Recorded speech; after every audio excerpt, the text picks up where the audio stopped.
Millions of people travel every year believing they are safe. But sometimes the most terrifying stories happen far away from home. There are hotels where people go to relax, hotels where people make memories, and then there are places where something feels wrong the moment you walk through the doors. In early 2013, a young traveler entered one of those places. She was only 21 years old. She was traveling alone, exploring California, taking photos, visiting new places, and documenting her trip. Her name was Elisa Lam, but after checking into the Cecil Hotel in Los Angeles, her vacation would turn into one of the most disturbing mysteries of the internet age. Because weeks later, investigators would discover something horrifying. A hidden camera had captured her final moments, and nobody could explain what they were seeing. The Cecil Hotel had already developed a dark reputation long before Elisa arrived. Built in downtown Los Angeles in 1924, the building had a long history, filled with tragedy, crime, and unexplained events. To many travelers, it was simply a cheap place to stay, a place to spend a few nights while visiting the city. That was likely what Elisa thought when she checked in. She was a college student from Canada, traveling through the United States. She had planned her trip carefully. She updated her family, she shared photos, she stayed in contact with the people she loved, but then something changed. On January 31st, 2013, Elisa disappeared. Her parents became worried when they stopped hearing from her. They contacted authorities. A missing person investigation began. Police searched the hotel. They looked through her room. They searched the building. They reviewed security footage. But there was one problem. There was almost no evidence showing where she went. Her belongings were still there, her laptop, her clothing, her personal items. It looked like she had simply walked away and vanished. Then investigators found something that would make this case famous worldwide. A surveillance video from inside one of the hotel's elevators. The footage showed Elisa entering the elevator alone. At first, everything looked normal. Then things became strange. She pressed multiple buttons. She stepped outside. She looked down the hallway, then quickly moved back inside. She appeared to hide near the elevator wall, almost like she was trying to avoid someone. But nobody entered. Nobody appeared on camera. She continued moving strangely, looking outside, moving her hands, stepping in and out, as if she was reacting to something nobody else could see. When the footage was released publicly, millions of people watched it, trying to understand what happened during those final moments. Days passed. The search continued. Then hotel guests began reporting something unusual. The water pressure was weak. Some guests complained the water tasted strange. Maintenance workers were sent to investigate, and what they discovered on the rooftop shocked everyone. Inside one of the hotel's large water tanks, they found Elisa Lam. Her disappearance had become a horrifying discovery. The investigation raised many questions. How did she reach the rooftop? How did she get into the water tank? Why did the elevator footage look so unusual? Why did nobody find her during earlier searches? These questions created countless theories online. Some people believed something supernatural happened. Others believed someone else was involved. But after investigating the evidence, authorities concluded that Elisa Lam's death was an accidental drowning, with her bipolar disorder listed as a significant contributing condition. But even after the official explanation, the case continued to disturb people. Not because there was proof of something impossible, but because of how unsettling the final moments were. A young woman traveling alone, a strange hotel, a mysterious elevator video, and a timeline that left people searching for answers. The Cecil Hotel still stands as one of the most infamous buildings in Los Angeles, and Elisa Lam's story remains one of the most discussed travel mysteries ever recorded. Because sometimes the scariest stories aren't about monsters, they're about ordinary people, going on ordinary trips, and finding themselves in situations nobody could have predicted. Imagine going on vacation with your friends, and making one decision that would completely change the rest of your family's life. In April 2009, 17-year-old Brittanee Drexel traveled from New York to Myrtle Beach, South Carolina, for spring break. She was supposed to be enjoying a normal vacation, the kind teenagers dream about. Warm weather, the beach, friends, a hotel, and a few days away from home.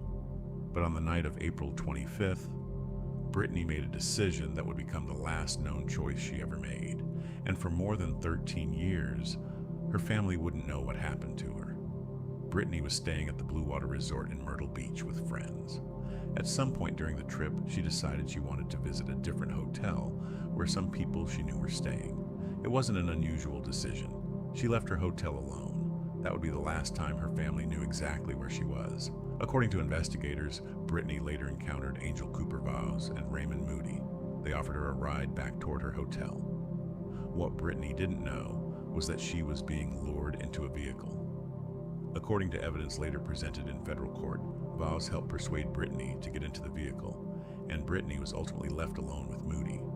Her cell phone was also taken, and that detail became especially disturbing because her phone was one of the few things investigators could use to reconstruct what happened next. When Brittanee didn't return, people started looking for her. Her family immediately became desperate for answers. Police began investigating. Searches were conducted. Tips came in, but there was no clear explanation for where she had gone. For her mother, the uncertainty lasted for years. Imagine waking up every morning, not knowing whether your daughter was alive, not knowing where she was, not knowing who had taken her, and not knowing whether the next phone call would finally give you an answer or break your heart. For more than a decade, the case remained unresolved, and during those years, investigators continued trying to separate facts from rumors. Then the case finally began to break open. In 2022, investigators announced that they had recovered Brittanee's remains. Authorities said evidence connected Raymond Moody to her kidnapping and murder. But there was another disturbing development. Investigators learned that Angel Cooper Vows had not told them the truth about what happened. According to the Department of Justice, Vows had spent more than 13 years concealing her involvement. She had claimed Brittanee willingly went with her and Moody. She claimed she had left the two of them together. But prosecutors later established that she had participated in luring Brittanee into the vehicle and had taken Brittanee's cell phone. In 2024, Vows pleaded guilty to lying to federal investigators. And in February 2025, she was sentenced to 18 years in federal prison. For years, Brittanee's family had been forced to imagine the worst. They didn't know where she was. They didn't know who was responsible. And they didn't know whether the truth would ever come out. Eventually, it did. But there's something deeply disturbing about the story. Brittanee wasn't lost in some remote wilderness. She wasn't on an isolated expedition. She was on vacation. She was 17 years old. She was near a popular tourist destination surrounded by hotels, restaurants, cars, and people. And yet, she disappeared. The case is a reminder that sometimes the most dangerous moment of a vacation isn't when you're somewhere unfamiliar. It's when you assume you're safe, because you're surrounded by other people. Brittanee left her hotel expecting to make it back. She never did. And for 13 years, the only thing her family had was a question. Where is Brittanee? Now they know what happened. But knowing the truth doesn't change the fact that a 17-year-old girl went on vacation and never came home. The road ahead looked completely empty. No houses, no streetlights, no traffic, just miles and miles of Australian outback stretching into the darkness. Peter Falconio and his girlfriend, Joanne Lees, had been traveling through the Northern Territory in Australia when a stranger began following them. At first, there was nothing obviously threatening about it, but that was the terrifying part, because when you're driving through the middle of nowhere, you have to trust your instincts. And that night, one decision would change everything. It was July 14th, 2001. Peter was 28, Joanne was 27. The British couple had been traveling around Australia in their Volkswagen Combi van. They were young, they were on the kind of road trip people dream about. That evening they were driving north along the Stuart Highway, near the remote town of Barrow Creek. There was almost nothing around them, just darkness, desert, and the highway disappearing into the distance. Then Joanne noticed another vehicle behind them, a Toyota Land Cruiser. It stayed behind them for a while. Then the driver began waving. He was signaling for them to pull over. At first they didn't know why, but eventually Peter stopped the van. The stranger walked toward them. He told Peter that he had seen sparks coming from their exhaust. It sounded believable, something that could have been a mechanical problem, something any driver would want to check. Peter got out. He walked toward the back of the van. Joanne stayed inside. Then she heard a loud bang. For a moment, she didn't understand what she'd heard. Then she saw the stranger moving toward her. Peter was no longer there. The man had a gun. And suddenly, this wasn't a roadside breakdown anymore. It was an attack. The man ordered Joanne out of the vehicle. She was terrified. She realized that whatever had happened to Peter, she was now alone with an armed stranger in the middle of the Australian outback. The man attempted to take her, but Joanne fought back. She managed to get away and ran into the darkness. She hid in the scrub beside the highway. And then she waited. This is the part of the story that is difficult to imagine. Joanne was injured. She was alone. She had no idea where Peter was.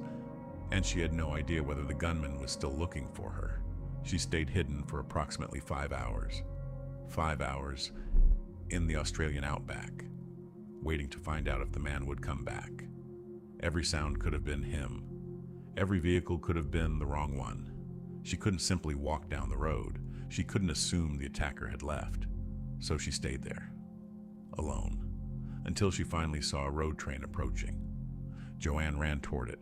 The 2 truck drivers stopped and found her in a state of shock. They took her to the Barrow Creek Hotel, where she could finally get help. Police were called. Officers rushed to the area. But when they arrived, Peter was gone. The Volkswagen had been moved off the highway. There was no sign of him, and there was no sign of the attacker. The investigation that followed became one of Australia's most infamous criminal cases. Police eventually focused on Bradley John Murdoch. In 2005, Murdoch was convicted of Peter's murder and of attempting to kidnap Joanne. But there was one enormous problem. Peter's body was never found. Not then. Not during the years that followed. And not even after Murdoch's conviction. Murdoch maintained his innocence and never revealed where Peter's remains were. In 2025, Murdoch died in prison from cancer, even after his death. Peter's family still didn't have the one thing they had been waiting for, a place to bury him. 25 years after that night, the case still haunts travelers who drive along the Stuart Highway. Because imagine being Joanne.